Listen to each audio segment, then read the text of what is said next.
پاکستان سے عوام کی پکار ہے، قائد کی للکار ہے، ہر کوئی تیار ہے، سارے پاکستان سے عوام کی پکار ہے، جاری ہے حکومت ہر کوئی کہہ رہا ہے، مولانا آ رہا ہے، مولانا آ رہا ہے، الذين اصطفى لا سيما على سيد الرسل وخاتم الأنبياء وعلى آله وصحبه ومن بهديه مهتدى. أما بعد فأعوذ بالله من الشيطان الرجيم. بسم الله الرحمن الرحيم. يريدون ليطفئوا نور الله بأفواههم والله متم نوره ولو كره الكافرون. صدق الله العظيم.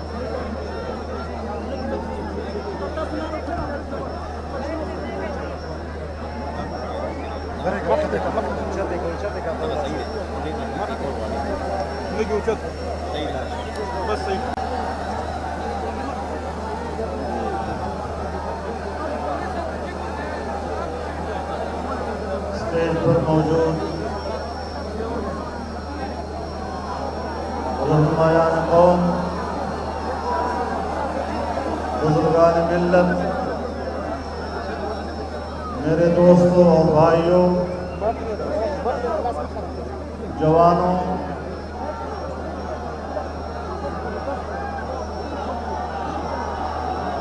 آپ تھوڑا خاموش ہوں گے تو میں بات کر سکوں گا. میں نے اردو میں تقریر کرنی ہے، پشتو میں نہیں کرنی. ہم لوگ پٹھان ہیں، ہم اردو جانتے ہیں. وہ پنجاب والوں کی کمزوری ہے جو پشتو نہیں جانتے.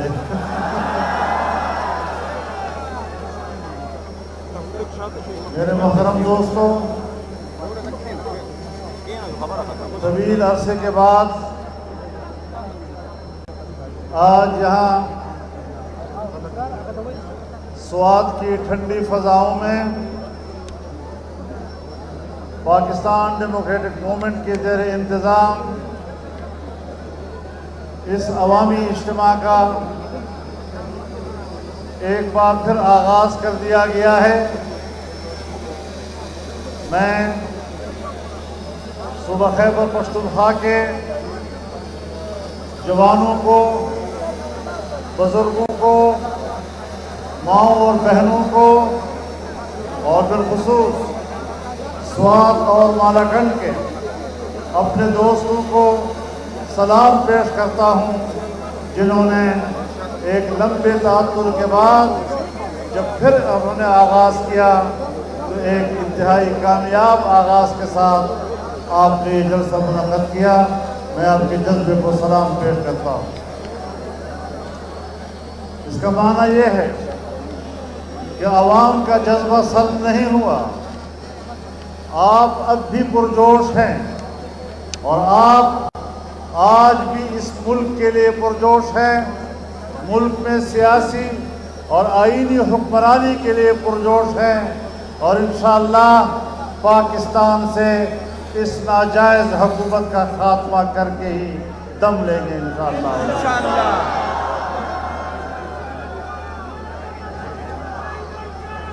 میرے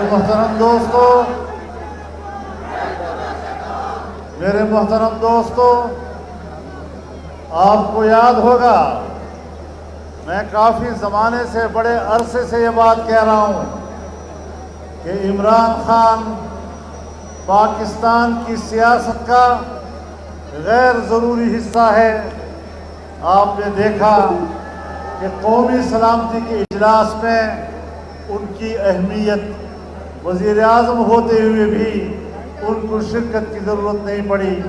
نہ کسی نے بلایا، نہ کوئی آیا، اور اس طرح پتہ چلا کہ پاکستان کی سیاست میں حکومت بنانے سے پہلے بھی اس کی اہمیت نہیں تھی اور حکومت بنانے کے بعد بھی اس کی کوئی اہمیت نہیں ہے. میرے محترم دوستو،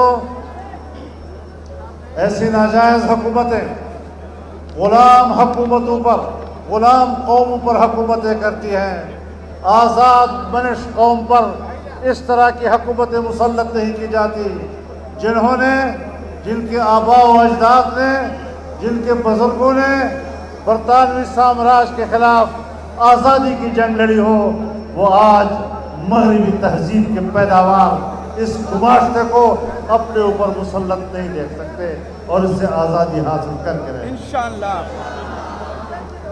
میرے محترم دوستو، آج اس کے جانے کے دن قریب آ گئے ہیں۔ انشاءاللہ۔ نمیگی چھ مرگ وخراش نو وزر اوشی نن سبای بیا وزر شوی دی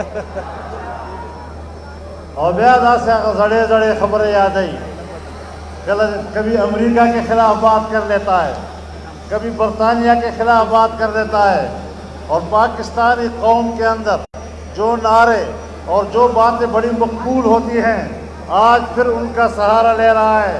میں ان کو بتانا چاہتا ہوں کہ اب آزمائے ہوئے ہو، تم چلے ہوئے کارتوس ہو، چلا ہوا کارتوس دوبارہ بندوق میں نہیں دیا جائے گا۔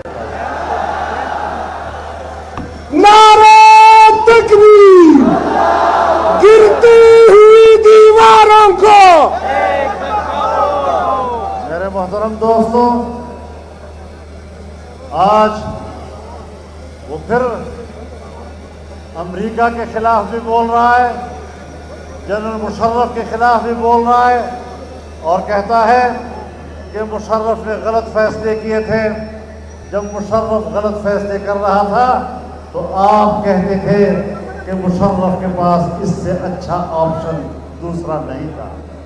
تم اس کے سب سے بڑے ایجنٹ تھے، تم سب سے بڑے اس کے سپاہی تھے، تم نے ریفرینڈم میں اس کا ساتھ دیا تھا، تم نے ہر لمحے جب امریکہ خود کہتا ہے کہ مشرف ہمیں لوگ مہیا کرتا تھا اور ہم گوانٹانامو میں لے جایا کرتے تھے، تو اس وقت تم مشرف کے شانہ بشانہ کھڑے تھے اور ان کے جرائم میں ان کے ساتھ شریک ہوا کرتے تھے۔ میرے محترم دوستو، آج ہم جانتے ہیں کہ آج بھی تم امریکہ اور مغربی تہذیب کے نمائندے ہو، اور آج بھی برطانیہ میں تمہارے جائز اثاثے ہوں یا ناجائز، وہ آج بھی برطانیہ میں۔ میرے محترم دوستو، اب یہ باتیں نہیں چلیں گی، یہ ساری چیزیں ایک ڈرامہ ہیں۔ امریکہ کی دوستی اس کا اپنا ایک معیار ہے، امریکہ کی دوستی کا اپنا ایک معیار ہے، اور پاکستان میں اس معیار پر وہی اترتا ہے جو سی پیک منصوبے کو متنازع بناتا ہے۔ سی پیک کا اتنا بڑا عظیم الشان منصوبہ کہ جس سے پاکستان کا اقتصادی مستقبل روشن ہو رہا تھا، آپ نے اس کے معاشی مستقبل کو تاریک کیا ہے، نہ خود کچھ دیا ہے، نہ مغرب سے کچھ لیا، اور جو چائنا نے پاکستان کے اندر سرمایہ کاری کی، آپ نے اس کو بھی تباہ و برباد کر دیا۔ ایک انتہائی گہرے دوست کو آج تم نے ناراض کیا، اور آج پاکستان کی بجائے چین ایران میں جا کر وہاں سے 25 سال کے معاہدے کر رہا ہے۔ آپ کو معاہدے کی نظر، آپ کو چین کے ساتھ معاہدات تو یاد نہیں آ رہے، لیکن آپ کہتے ہیں 2001 میں ہم نے معاہدہ کیا تھا کہ ہم امریکہ کو ایئر بیسز دیں گے، ہم امریکہ کو فضائیں حوالے کریں گے، فضائی کوریڈور ہم ان کو مہیا کریں گے۔ میں آپ سے کہتا ہوں، یہ جو تم نے 1 دن 2 دن پہلے انٹرویو دیا، ایبسلیٹلی ناؤ، ہم بالکل نہیں دیں گے اڈے۔ او عمران خان سن لو، اس نے اڈے مانگے کب ہے کہ تم انکار کر رہے ہو؟ اس نے اڈے مانگے کب ہیں؟ اس نے فضا مانگی ہے، ایئر سپیس مانگا ہے، اور ایئر سپیس تم دے چکے ہو۔ قوم کے سامنے جھوٹ مت بولا کرو، جو وہ چاہتا تھا وہ تم دے چکے ہو۔